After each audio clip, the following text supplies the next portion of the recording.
ყოროხიდან ინერტული მასალის მოპოვების ფაქტზე კიდევ ერთი ჯარიმა გუშინ დაიწერა, რასაც ადგილობრივების პროტესტი მოყვა გარემოს დაცვის ინსპექცია მხოლოდ მასალის უკანონოდ მოპოვების ფაქტებს უწევს მეთვალყურეობას, ხოლო იმ კომპანიას მიერ მოპოვებული მასალის ოდენობით არ ინტერესდება, რომელსაც ლიცენზია აქვს. გარემოს დამცველების განცხადებით, ლიცენზია ინერტული მასალის მოპოვებაზე საქართველოს ეკონომიკის სამინისტრომ გასცა და კომპანიებს ტერიტორია იჯარით გადასცა. გეოლოგიის სამსახურის უფროსი დარიელ ტურსკია ჩვენთან საუბარში აღნიშნავს, რომ გარემოს დაცვის სამმართველო ინერტული მასალის ნებისმიერი დანიშნულებით მოპოვებას წინააღმდეგია და იგი მხოლოდ სანაპირო ზოლის გამაგრების მიზნით იქნება გამოყოფილი. წინააღმდეგ შემთხვევაში ქალაქი ბუნებრივი კატასტროფის საფრთხის წინაშე დადგება.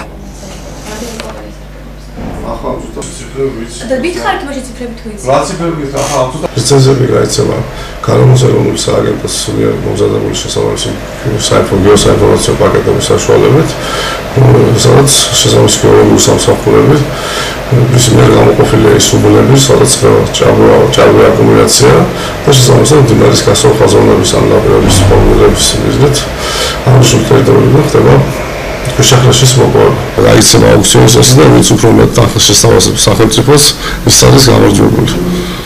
გასაგებია, კერძო პირებს აქ არანაირ შეასიარა აქვს თუმცა კერძო პირებს ნებისმიერ შეუძლია აუქციონში მონაწილეობა მიიღოს. გარემოს დაცვის სამმართველო წინააღმდეგია ყოველგვარი, თქვათ, ინერტული მასალის ამოღება კომერციული თვალსაზრისით მისი მოხმარებისთვის.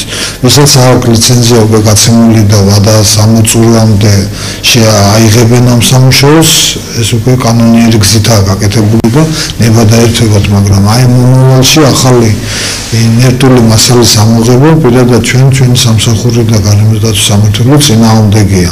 ერთი შემთხვევის გარდა თუ ეს მასალა არ მოხმარდება სანაპირო ზოლის გამაგრებას.